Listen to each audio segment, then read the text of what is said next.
Amén y amén. ¿Cuántos pueden dar un fuerte gloria a Dios, hermano? Nos vamos a poner en pie, vamos a abrir la Biblia en la carta de los Efesios, capítulo número 2. Carta de los Efesios, capítulo número 2. Y vamos a leer a partir del versículo número 20.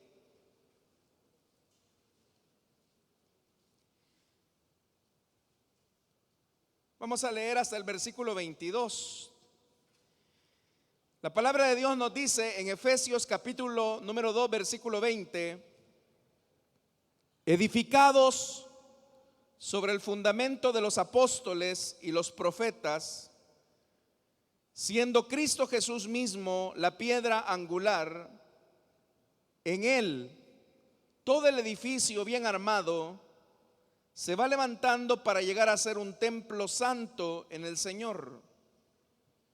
En él también ustedes son edificados juntamente para ser morada de Dios por su Espíritu. Amén. Hasta ahí dejamos la lectura, hermanos. Tengan la bondad de sentarse, por favor. Las semanas anteriores, hermanos, cuando iniciamos esta serie de estudios acerca de los ministerios, hacíamos la observación que cuando el Señor fue exaltado a los cielos y fue constituido Señor y cabeza de la iglesia, el ministerio que desarrolló en la tierra fue dividido en 5 grandes ministerios que fueron entregados precisamente a la iglesia como dones. Y esos 5 dones que el Señor entregó a la iglesia cuando Él fue ascendido y exaltado a los cielos son el de apóstol, profeta, evangelista, pastores y maestros. Es decir que lo que ahora nosotros llamamos los 5 ministerios fueron las expresiones del ministerio del Señor Jesús. Decíamos que nadie en la tierra ha podido desarrollar los 5 ministerios de manera simultánea, sino solamente el Señor Jesús. Y como en otras ocasiones, hermanos, lo hemos hecho, es importante que especifiquemos cómo el Señor Jesús desarrolló una faceta de los 5 ministerios que fueron entregados a la iglesia como dones.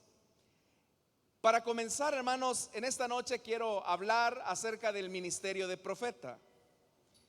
Y vamos a comenzar hablando acerca de la promesa que el Señor le hizo al pueblo de Israel por medio de Moisés, cuando el Señor alentaba a su pueblo diciéndole que profeta de en medio de ti, de tus hermanos, como yo, te levantará el Señor tu Dios y a Él oiréis. Este pasaje que estoy leyendo se encuentra en Deuteronomio capítulo 18, versículo 15.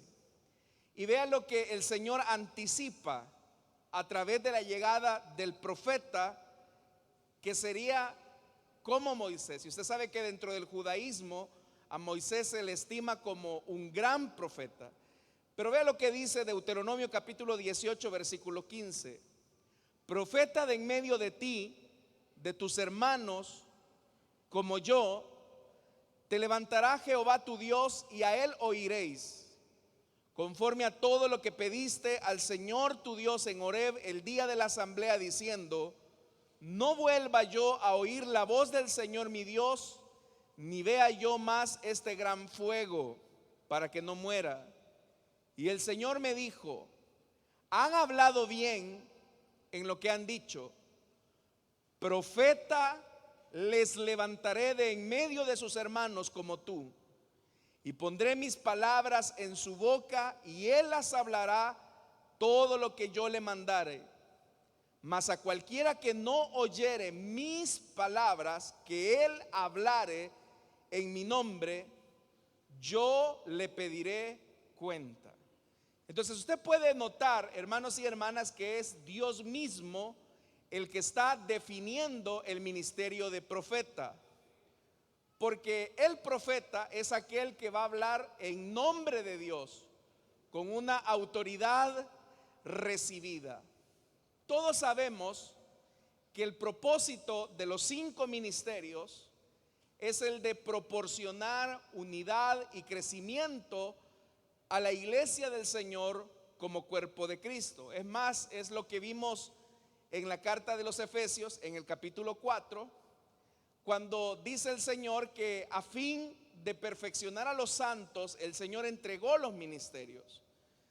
Eso es lo que dice la Escritura, a fin de perfeccionar a los santos para la obra del ministerio, para la edificación del cuerpo de Cristo, hasta que todos lleguemos a la unidad de la fe y del conocimiento del Hijo de Dios. Entonces el propósito de los 5 ministerios, como ya le dije, es el de darle unidad y crecimiento a la iglesia del Señor para que ésta alcance la estatura y el conocimiento del Hijo de Dios, es decir, la plenitud de Cristo. Cuando hablamos entonces del ministerio de profeta, a nosotros nos resulta un poco extraño este ministerio, como lo fue el ministerio de apóstol, porque no es tan común como el de pastor, el de evangelista o el de maestro. Y esto se debe, hermanos y hermanas, porque hay algunos de nosotros dentro de la iglesia del Señor que creen que el ministerio de profeta ha finalizado. Pero si ya dijimos que la finalidad, el propósito del ministerio de profeta es darle consistencia, crecimiento y unidad a la iglesia, esto implica entonces que dicho ministerio todavía continúa vigente. Pero el problema es que uno de los errores característicos de nuestras iglesias es considerar a los profetas como adivinadores del futuro. Es asumir que la tarea del profeta es predecir el futuro. De tal manera que algunas iglesias han convertido a los profetas en una especie de astrólogos casi inofensivos. Y ese estereotipo que se tiene del ministerio de profeta es un concepto que debemos de erradicar completamente de nuestra teología o de nuestra eclesiología. Porque el ministerio principal del profeta en toda la Biblia era el de exhortar, denunciar y llamar a un arrepentimiento genuino al pueblo de Dios. Sin duda que el profeta, hermanos, desarrolla esta tarea en una preocupación sincera por el futuro. Eso es cierto. Y en algunos de los casos los profetas tienen la habilidad y el poder de Dios para predecir lo que ocurrirá en el futuro. Pero la preocupación del profeta se centra en la realidad presente, primordialmente en cómo esa realidad va a afectar el futuro que se acerca. Y es acá, hermanos y hermanas, donde lamentablemente la iglesia ha olvidado el aspecto fundamental de la exhortación y la vocación del ministerio de profeta, porque hemos logrado reducir el ministerio de profeta a un aspecto meramente futurista. Pero el ministerio de profeta, bíblicamente, como lo vamos a ver, es un ministerio de vocación por la palabra. Por esta razón, por esta idea que tenemos acerca del ministerio de profeta, es que muchas de nuestras iglesias se parecen a un aeropuerto donde la gente está sentada esperando el próximo avión con destino al cielo, sin importarle lo que aquí acontezca en la tierra. En pocas palabras, la iglesia se ha preocupado más por el misterio profético, oiga lo que estoy diciendo, por el misterio profético, que por el ministerio profético, que son dos cosas diferentes. Parece ser que a la iglesia le entra como una especie de morbosidad de saber qué es lo que va a ocurrir en el futuro, sin darse cuenta que Dios le demanda una acción en el presente. Y es ahí precisamente donde Dios tiene que levantar el ministerio de profeta para que Dios actualice el mensaje que ya ha sido revelado. Entonces, la primera pregunta que tenemos que hacernos es: ¿en qué consiste el ministerio de profeta? Para dar una definición, hermanos y hermanas, básica de lo que es el profeta, un profeta, como lo vimos en el libro de Deuteronomio, es aquel que habla con autoridad en nombre de Dios. Él lo que hace es actualizar el mensaje revelado en las Escrituras para un tiempo y una circunstancia específica, para una persona, para una iglesia, para un ministerio o incluso para una nación. Pero quiero que usted note lo importante: el ministerio de profeta como tal parte de la Escritura, actualiza el mensaje de la Escritura para una realidad específica de una iglesia, de una persona o inclusive de una nación. Al pensar en esto, usted va a notar que en realidad no existe mucha diferencia entre los profetas del Antiguo Testamento y los profetas del Nuevo Testamento. Es verdad que en el Antiguo Testamento se menciona con más frecuencia el ministerio de profeta que es lo que se menciona en el Nuevo Testamento. Pero entre el profetismo del Antiguo Testamento y del Nuevo Testamento hay muchas similitudes. No solamente, hermanos, en la manera de hablar o de actuar, sino que las profecías tienen un contenido bastante similar.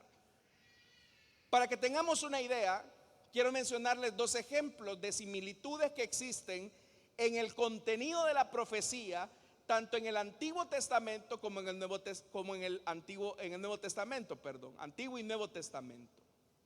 Por ejemplo, Eliseo, el profeta, el sucesor de Elías. Usted sabe que profetiza y advierte a la mujer sunamita a la que le resucitó al hijo y le anunció que venía una hambruna que duraría 7 años. Y por eso le dijo: mira, huye del país, porque viene una hambruna de 7 años. Y la Biblia dice claramente que la sunamita, la mamá de aquel muchacho al que Eliseo resucitó, dice que específicamente se fue a vivir entre los filisteos durante ese periodo de 7 años. Pero en el Nuevo Testamento encontramos a otro profeta llamado Ágabo, que profetizó también una hambruna que vendría en tiempos de Herodes. Entonces vea cómo el contenido de la profecía es similar. También nosotros encontramos un ejemplo de profecía similar entre el Antiguo y el Nuevo Testamento, como por ejemplo en Jeremías. Jeremías, que es un profeta del Antiguo Testamento, Dios le pide al profeta que utilice un cinto de lino para que lo utilice como una figura y así poder dar una profecía específica para Israel. Pero ya en el Nuevo Testamento también nosotros encontramos al mismo profeta Ágabo. Nosotros decimos Agabo, pero lo correcto es Ágabo. Y él también utiliza un cinto para darle una profecía a Pablo. Y la Biblia dice que Ágabo, tomando el cinto de Pablo, le anuncia a Pablo lo que le iba a suceder en Jerusalén.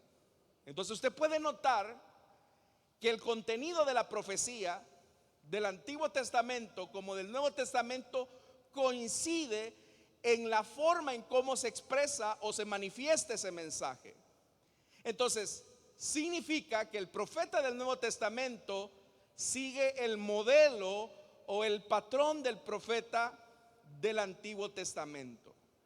Acá es donde es importante responder una pregunta que las personas se hacen, y es si quien tiene el don de profecía tiene el ministerio de profeta. Bueno, en primer lugar, hermanos, vamos a responder con un rotundo no.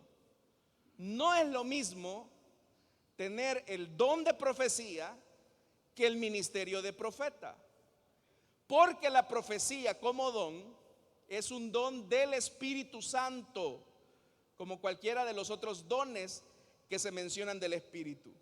Pero el ministerio de profeta, como lo hemos señalado, es un don del Señor Jesucristo para la iglesia. Y que si bien es cierto, el ministerio de profeta puede manifestar cualquiera de las nueve manifestaciones del Espíritu Santo en el ejercicio de su ministerio. Pero como el profeta es un ministro que tiene funciones de enseñanza, que tiene funciones de predicación, que tiene funciones de consejería, que tiene funciones de dirección, entonces usted sabe que alguien que, por ejemplo, ejerce el don de profecía dentro de la congregación, no necesariamente ejerce la enseñanza, ni la consejería, ni la dirección de una iglesia. Aparte que hay que decir que la palabra que enseña el profeta, si bien es cierto, tiene dones de revelación y dones de palabra, el ejercicio del ministerio de profeta es una extensión del ministerio de Cristo, en tanto que el don de profecía es una extensión del ministerio y de la función del Espíritu Santo. Aquí, hermanos y hermanas, también hay otra diferencia que es importante hacerla notar entre el don de profecía y el ministerio de profeta. Usted sabe que el don de profecía, como por ejemplo el que recientemente acaba de pasar, se produce en medio de un éxtasis. Y cuando hablo de un éxtasis, me estoy refiriendo a este ambiente de alabanza, de adoración, de búsqueda al interior de la iglesia. Usted sabe que el que ejercita el don de profecía, nosotros popularmente decimos, ese hermano está tocado o esa hermana está tocada, y por eso nos referimos a que está en un éxtasis. Entonces el don de profecía se ejercita, se estimula por medio de ese éxtasis de alabanza, de adoración. Pero el ministerio de profeta, cuando el profeta habla, no necesariamente tiene que estar en un entorno de éxtasis. Para que usted tenga una referencia, por ejemplo, cuando Ágabo habla a Pablo, él no está en un éxtasis. Él simplemente dice, esto dice el Espíritu Santo, así atarán los judíos en Jerusalén al varón de quien es este cinto y lo entregarán en manos de gentiles. Pero en esa acción profética, en esa palabra de Ágabo, lo que usted nota es que hay un mensaje contundente en el que no se manifiesta un éxtasis o un don. Porque ya le dije, el don de profecía es una extensión de las funciones del Espíritu Santo. Pero el ministerio de profeta es una extensión de las funciones del Señor Jesús. Vuelvo y repito, hermanos, y esto es importante que lo tengamos claro. Cuando el Señor es llevado a los cielos y es exaltado por Dios, Él decidió repartir o dividir su ministerio que desarrolló aquí en la tierra en 5 partes. Como ya lo mencionamos, apóstoles, profetas, evangelistas, pastores y maestros. Entonces, el don de profecía es una función del Espíritu Santo, pero el ministerio de profeta es un don del Señor Jesús para la iglesia. El ministerio de profeta es una función de la cabeza de la iglesia. ¿Y quién es la cabeza de la iglesia? Cristo, correcto. En tanto que el que ejerce el don de profecía lo hace porque es parte del cuerpo de Cristo. Por eso es que el que tiene el ministerio de profeta tiene una función de liderazgo y tiene una función ministerial.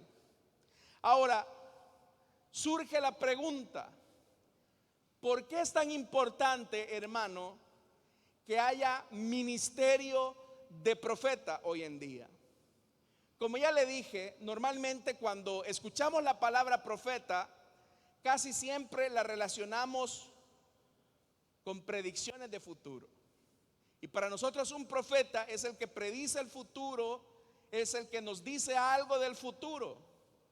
Pero eso en realidad es un error de apreciación, porque bíblicamente hablando, hermanos y hermanas, bíblicamente hablando, los profetas, por ejemplo, del Antiguo Testamento, profetizaban, ejercían su ministerio desde su presente, desde su realidad.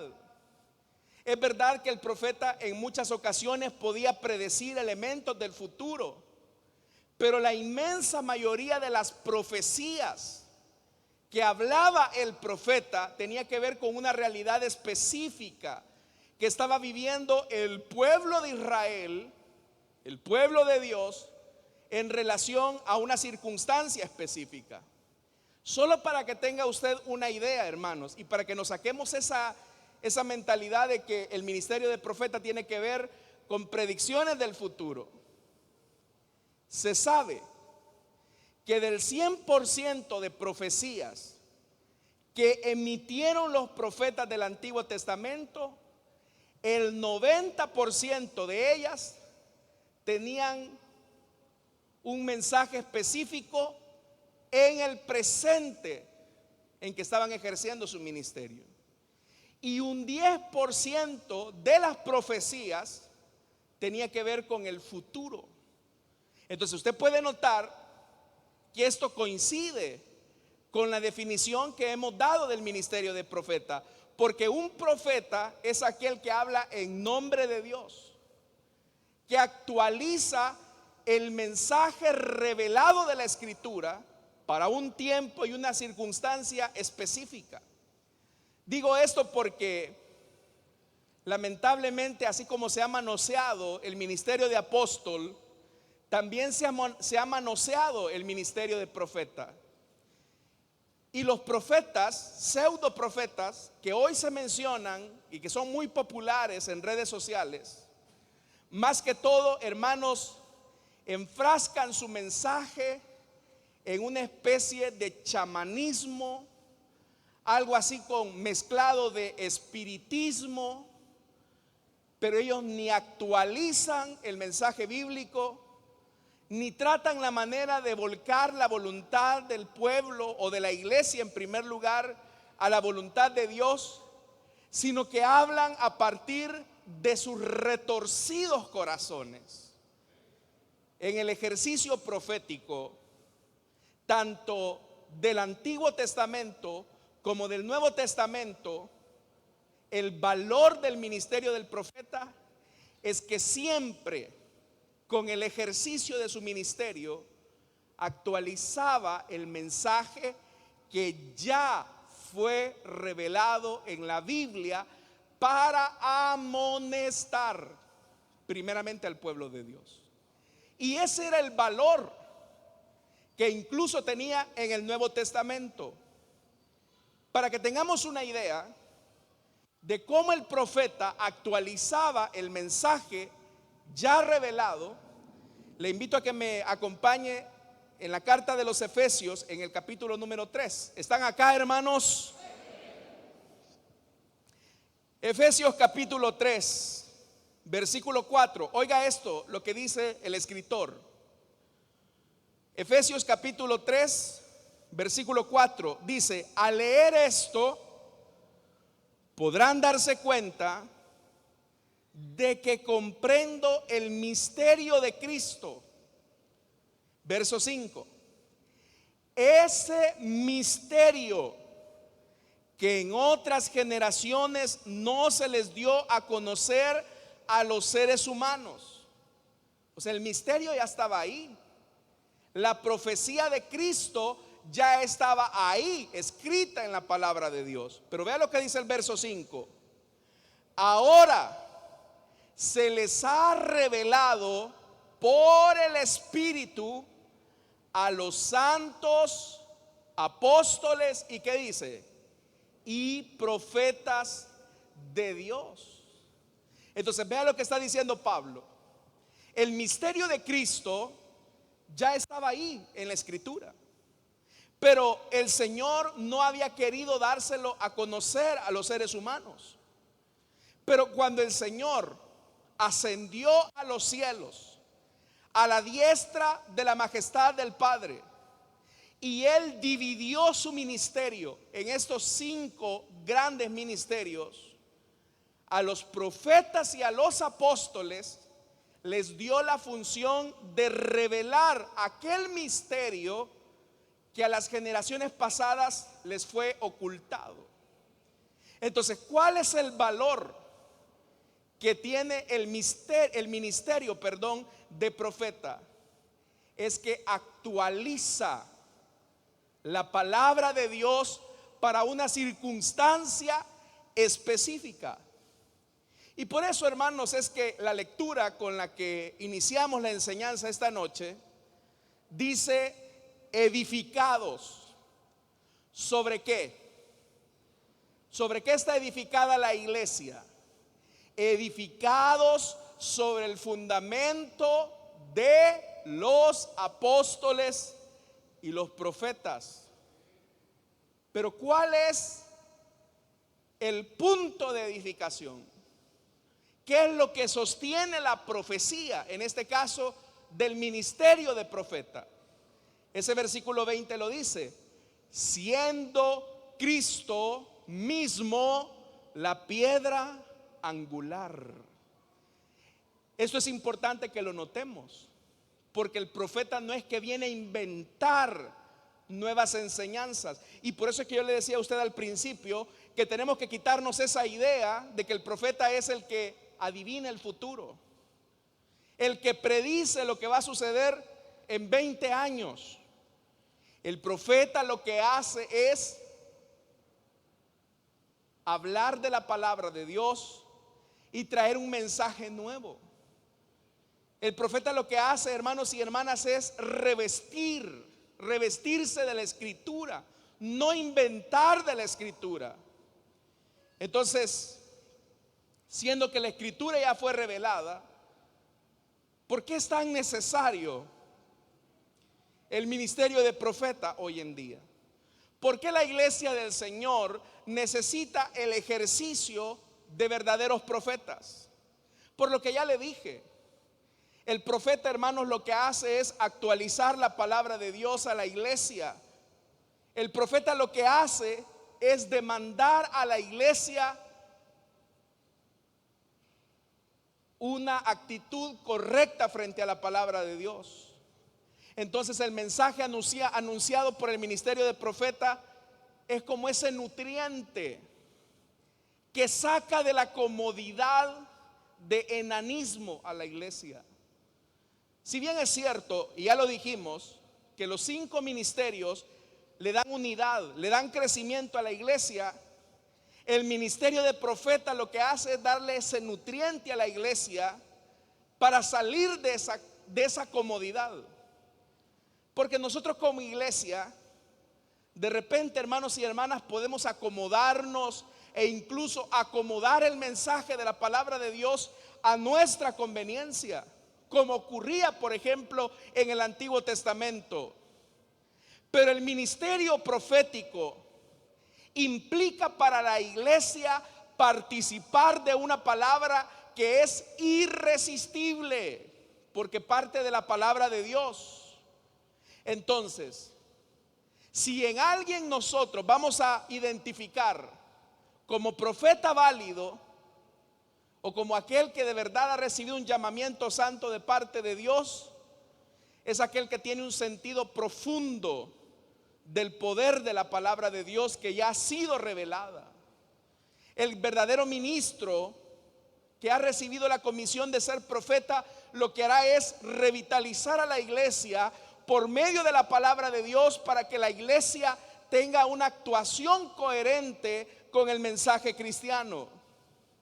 Significa entonces, hermanos, que el ministerio profético para la iglesia es una invitación para participar de la palabra irresistible. ¿Sabe cuál es el problema? El problema radica en que la palabra de Dios es poderosa, contiene verdades y exigencias, demandas y alternativas que no nos gustan. Y quiero decirle algo: en el Antiguo Testamento y en el Nuevo Testamento, los profetas nunca fueron agradables a la audiencia. Y los primeros a los que no les agradaba el mensaje del profeta era el pueblo de Dios, era a la iglesia del Señor. Porque el profeta lo que hace, hermanos y hermanas, es salir, es interpelar a la iglesia para que viva coherentemente en obediencia con las exigencias y las demandas de Dios mismo. El problema es que la iglesia, en su enanismo espiritual, muchas veces lo que hace es domesticar, acomodar, moldearse al mundo. Y por eso es que es necesario que Dios levante profetas que traten la manera de sacar a la iglesia de la comodidad en la que se encuentra. Una iglesia comprometida con el Dios soberano va a tener, hermanos y hermanas, el desafío de asimilar la palabra de Dios, que es irresistible, persistente, ineludible, acaparadora, y muchas veces esa palabra será crítica contra la misma iglesia. Dios va a levantar el ministerio de profeta antes de señalar al mundo, antes de señalar a los gobernantes, para demandarle una vida coherente a la misma iglesia. Porque no vamos a poder, hermanos, ¿con qué solvencia la iglesia le va a hablar al mundo si la misma iglesia está en desorden y en desobediencia a la palabra de Dios? Por eso es que Jeremías, por ejemplo, él trató la manera de asimilar la palabra, que obviamente que era de origen divino, y él trató la manera de procurar maneras de impartirla a sus contemporáneos, a sus oyentes. Pero ¿cuál fue la consecuencia de Jeremías, el profeta, por tratar la manera de sacar de la comodidad espiritual de la nación en la que se encontraba? Fue sufrimiento. Porque participar de la palabra, encarnar y vivir y proclamar esa palabra, muchas veces nos va a colocar frente a la vereda de la incomodidad, frente a aquellas personas con las que nos relacionamos. ¿Y por qué no? ¿Y por qué el mensaje del profeta o el ministerio del profeta es tan incómodo? Porque la palabra de Dios provee una visión de la historia, hermanos, de la sociedad, de las relaciones humanas, que difieren radicalmente de lo que generalmente es aceptado. ¿Qué implica asimilar la palabra? ¿Qué implica vivir la palabra de Dios para la iglesia? Es entender que la forma en que muchas veces la iglesia y el pueblo de Dios están viviendo no es coherente al mensaje cristiano. La iglesia, hermanos y hermanas, sin caer en el legalismo, se ha mundanalizado, ha adoptado valores, visiones que son propias del mundo. Y por eso es que se vuelve necesario que profetas de Dios amonesten al pueblo de Dios para salir de esa comodidad. Por eso, cuando una iglesia asume el valor de la palabra, muchas veces esto hasta lo va a colocar a la iglesia que proclama esa palabra en incomodidad hasta con otras iglesias, en conflicto hasta con otras iglesias. ¿Sabe algo? Hay un pasaje que me gusta mucho del profeta Jeremías cuando él habla acerca de esta verdad. Y quiero que por favor lo lea conmigo. Jeremías capítulo 23. y vea cómo Jeremías expresa la palabra de Dios. Oiga cómo Jeremías el profeta describe la palabra que le ha sido entregada. Jeremías 23, versículo 29. Oiga lo que dice la palabra.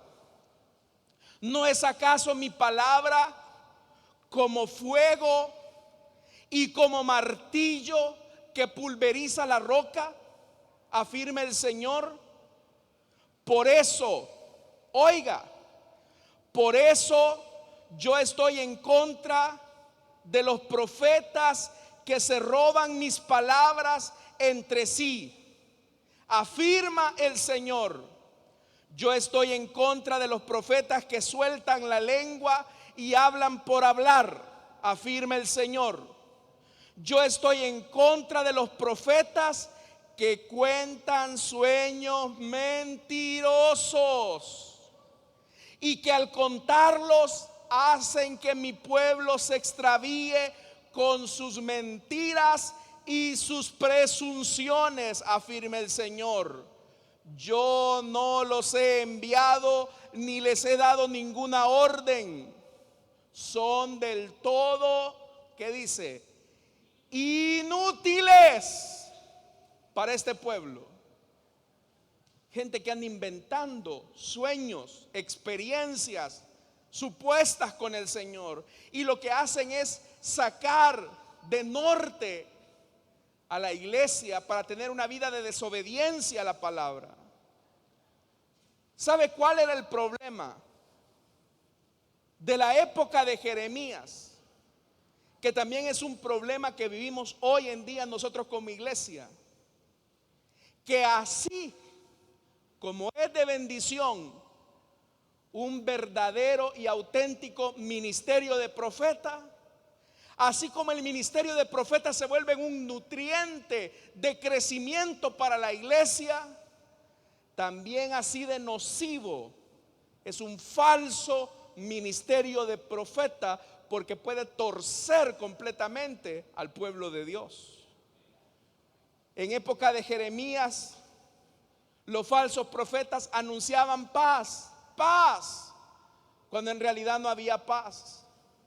Los falsos profetas trataban la manera de domesticar la palabra de Dios, y eso generaba tranquilidad, comodidad en medio del pueblo de Dios. Una de las cosas, hermanos y hermanas, que necesitamos como iglesia en términos generales es salir de nuestra comodidad.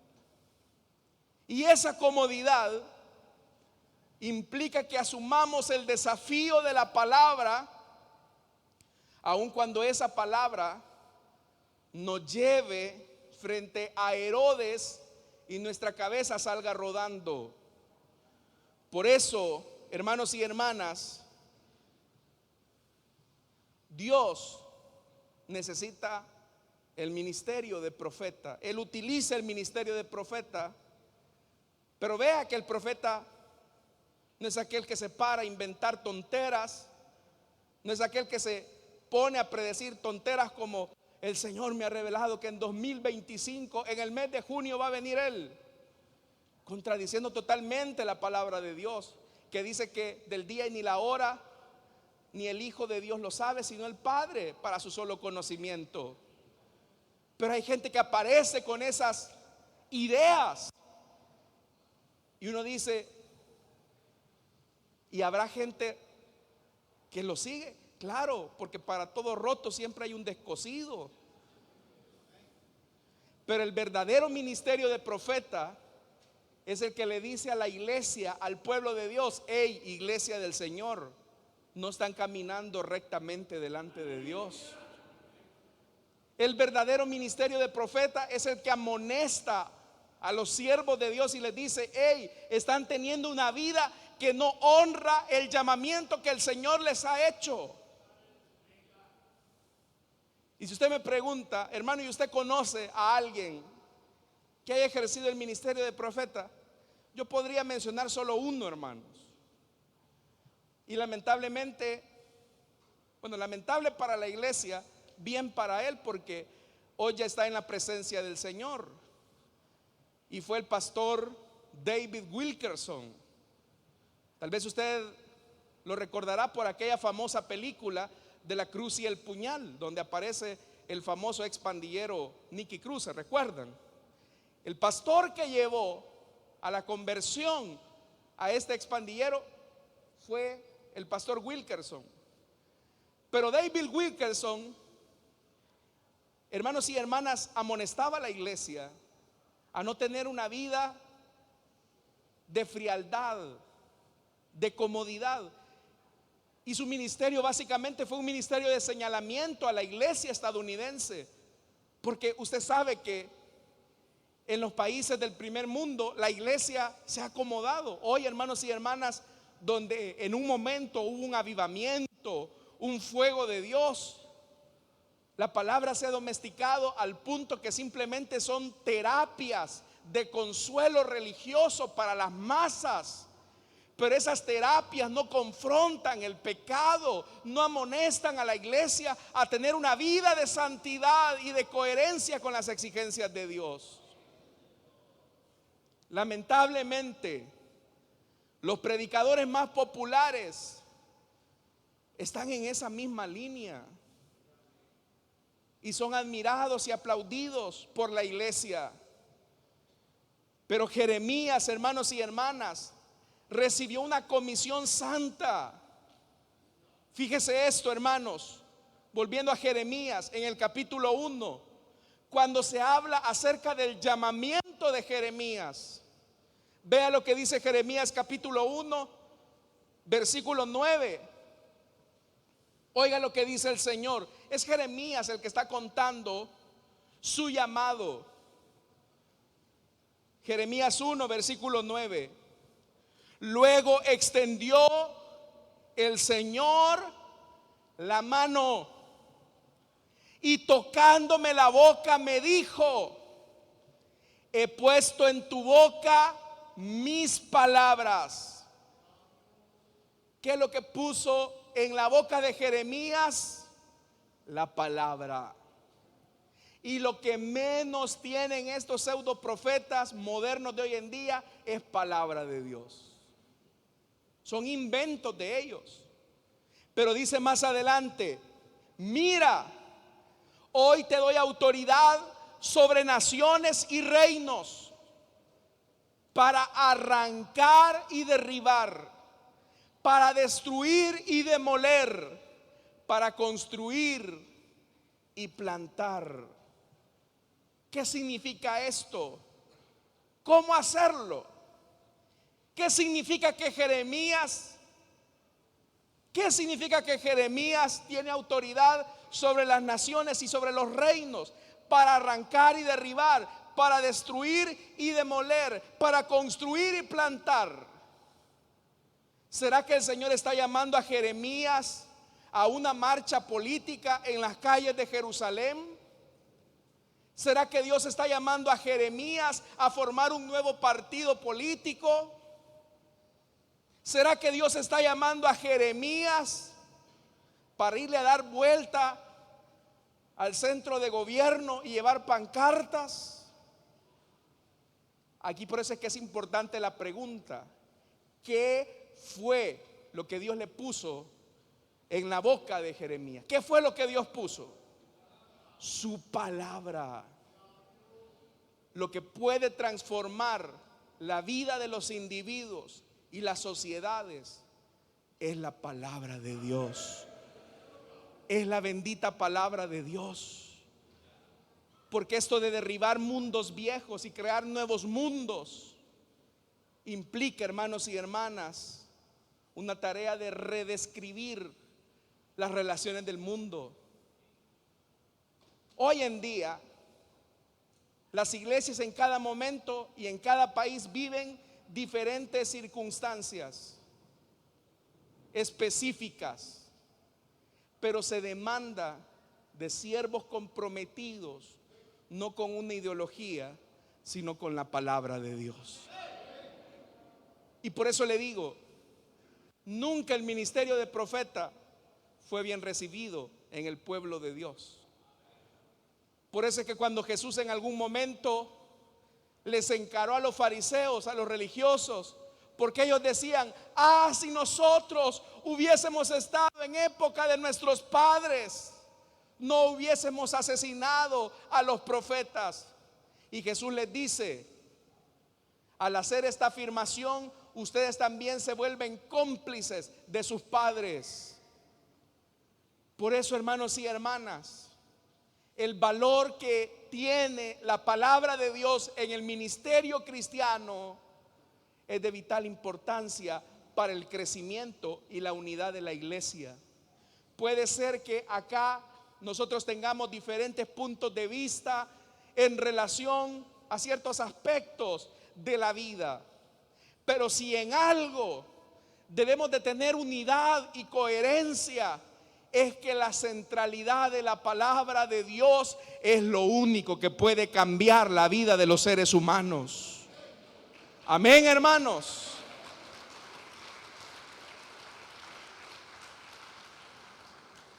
Por eso, la base de la iglesia es la enseñanza de la palabra. Y hoy se necesita ministerio de profeta. No gente alucinada que ande con tonterías, hermanos, porque de eso abunda.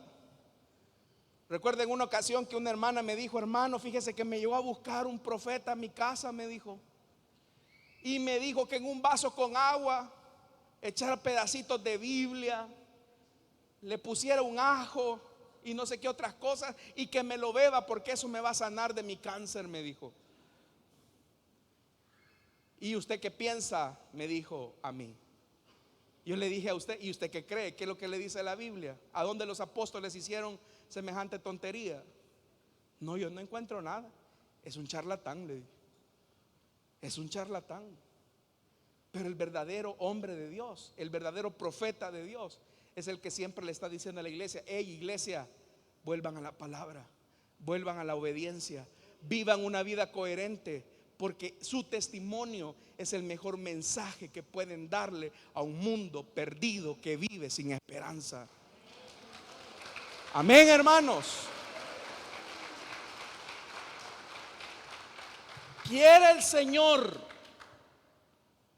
Señor levantar de en medio de ustedes hombres de Dios que tengan el ministerio de profeta, que de verdad, hermanos, amonesten a la iglesia a tener una vida de obediencia a la palabra de Dios, y que de verdad nosotros también como iglesia nos comprometamos a oír la palabra de Dios, porque esa palabra muchas veces nos va a poner en situaciones de mucha incomodidad, no nos va a gustar.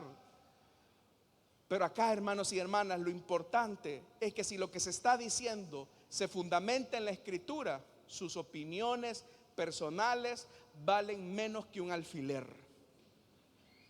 Lo importante es que, como los profetas dicen: así dice el Señor. Esa contundencia es la que reafirma el compromiso cristiano frente a una realidad. La realidad salvadoreña, hermanos y hermanas, es muy distinta a la realidad de la iglesia en Estados Unidos o en Europa. Es muy distinta. Por eso es que nosotros no podemos importar modelos, porque lo que Dios les da a ellos allá responde a la realidad de ellos. Nuestro compromiso debe siempre estar en la palabra de Dios. Y como esta palabra nos demanda a nosotros tener una vida coherente, en primer lugar, de obediencia a la palabra. Por eso, hermanos, hoy más que nunca, edificados sobre el fundamento de los apóstoles y profetas, siendo Jesús la piedra angular, porque Jesús es lo que le da consistencia al crecimiento y al avance de la obra de Dios aquí en la tierra. Amén, hermanos. Vamos a orar. Vamos a cerrar nuestros ojos.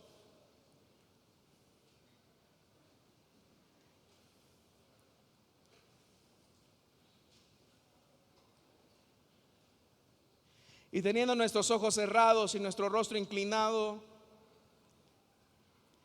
Yo sé que el mensaje ha sido más para la iglesia, pero la Biblia dice que su palabra no vuelve vacía. Así que si esta noche hubiera alguien que desea entregarle su vida a Cristo o que desea reconciliarse, puede ponerse en pie en el lugar donde está y con gusto vamos a orar por usted. Si hubiese alguien que desea entregarle su vida a Cristo o que desea reconciliarse, le invito para que se ponga en pie. Dios demanda obediencia a su palabra.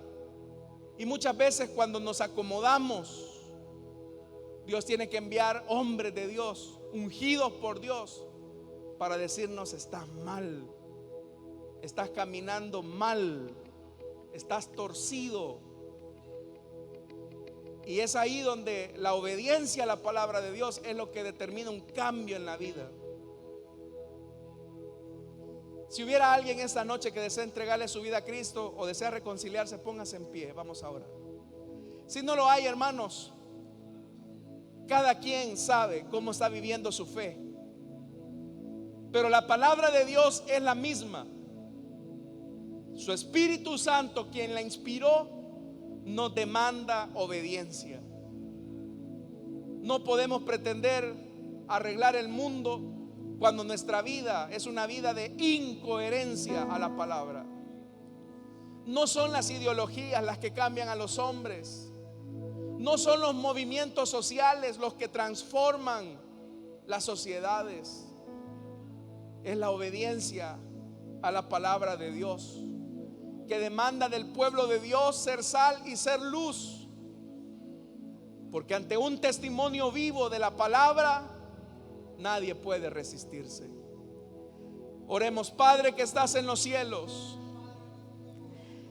esta noche, Señor, como parte del cuerpo de Cristo, como miembros del cuerpo de Cristo, es nuestro deseo y nuestro anhelo vivir en obediencia a tu palabra.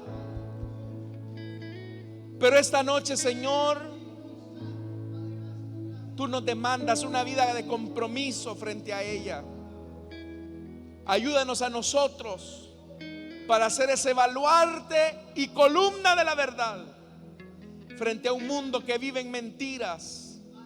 Ayúdanos a tener un compromiso real.